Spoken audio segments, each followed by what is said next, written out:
عجیب ہے نظام. یہ صدقہ اتار کے انڈا روڈ پہ پھینک دیں، لا حول ولا قوت، جہالت کی بات ہے. اگر کوئی سمجھتا ہو کہ صدقہ خود بلا ہے تو سب سے بڑی بلا تو انسان خود بن گیا. میں کیا مثال دوں قبلہ، 15-20 روپے کا انڈا آج کل غالباً ہو گیا ہوگا. تو اب یہ 15-20 روپے اگر آپ کے پاس آئے تو آپ اس قابل ہو گئے کہ اپنی بلا 15 روپے میں غریب کے گلے میں ڈال دیں.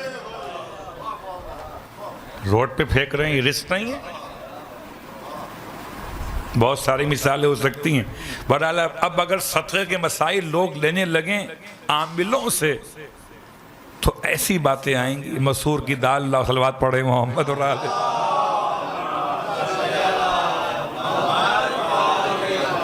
صاحبان علم بیٹھے، بتائیں مجھے آپ میں سے کسی نے روایت پڑھی ہے، کسی سے سنی ہے کہ معصوم نے صدقے کا سامان اٹھا کے پھینکا ہو؟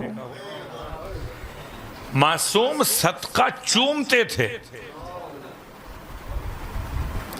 اگر صدقہ قابل نفرت ہوتا تو قابل نفرت کو معصوم چومتے کیسے؟ اور کسی نے پوچھ لیا کہ مولا سے چوم کیوں رہے ہیں؟ فرمایا صدقہ جب منسوب کر دیا جائے تو منسوب خدا سے ہو جاتا ہے، اور جس کی نسبت خدا سے ہو جائے تو صدقے کو نہیں نسبت کو چوم رہا ہو. تو قل ما انفقتم من خیر، حبیب ان سے کہیے کہ جو بھی تم خیر میں سے خرچ کرتے ہو، ایک خیر کہہ کر خدا نے سب کی خیر منائی ہے.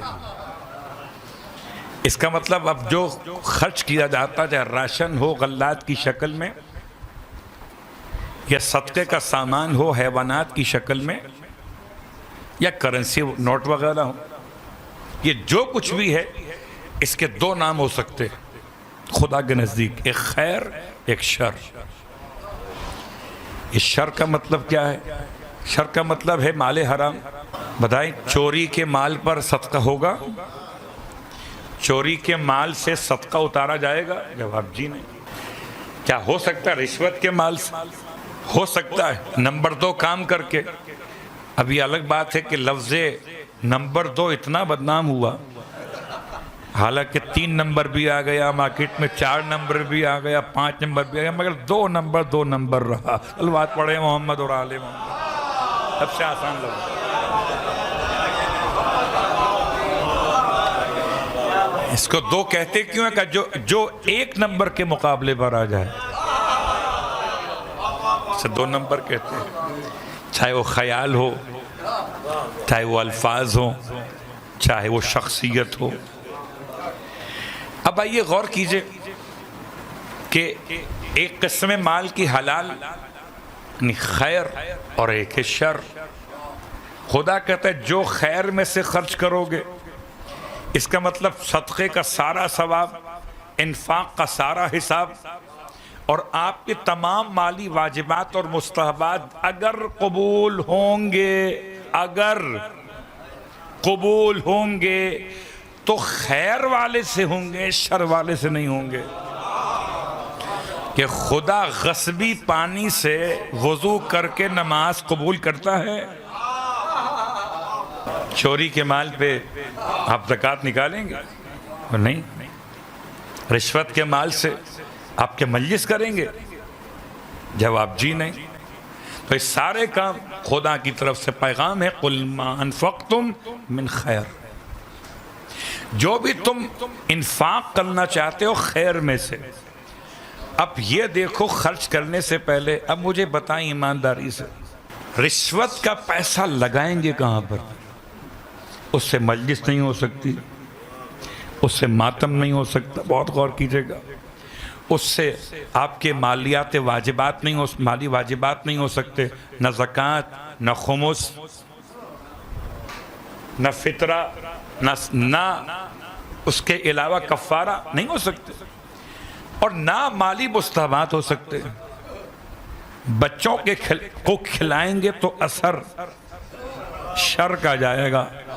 شر کھلا کر خیر عمل کا ماتم کیسے کروائیں گے؟ خرچ کہاں کریں گے؟ یہ تو بتا دیجئے. تو کوئی بھی مال حرام کمانے سے پہلے سوچ لیں اسے خرچ کہاں کریں گے. جہاں خرچ کرنے پر انسان کو پروفٹ آخرت میں مل سکتا ہے وہ سارے راستے خدا نے بند کر دیے ہیں. اب کسی نے پوچھا تھا امام صادق علیہ السلام کی بارگاہ مقدس میں،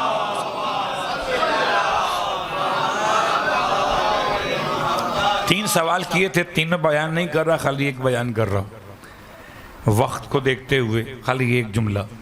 امام سے پوچھا تھا مولا یہ بتائیے کہ ہم نے یہ دیکھا کہ خدا قرآن میں کہتا ہے کہ تم میرے نام پر خرچ کرو میں تمہیں اس سے زیادہ عطا کروں گا، ایک کے بدلے 10 دوں گا، لیکن ہم نے عملی طور پر ایسا پایا نہیں ہے.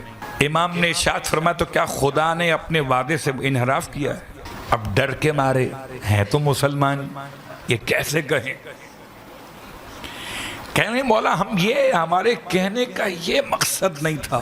بڑے ہوشیار لوگ ہوتے تھے، مولا کو بھی مقصد سمجھانا چاہتے تھے. ہمارے کہنے کا یہ مقصد تو نہیں تھا. امام فرماتے ہیں خدا اپنے وعدے کے خلاف تو نہیں کرتا. جب آپ نے کہا بے شک تو اس نے بھی یہ کہا تھا بے شک. پھر امام فرماتے سوچو اگر وہاں سے پرابلم نہیں ہے، پرابلم پھر کہاں سے ہے؟ تم اگر مال حرام خرچ کر رہے ہو راہ خدا میں تو خدا مال حرام میں اضافہ کیسے کرے؟ اب تم چاہتے ہو کہ مال حرام سے خدا سے کاروبار، یہ ممکن نہیں.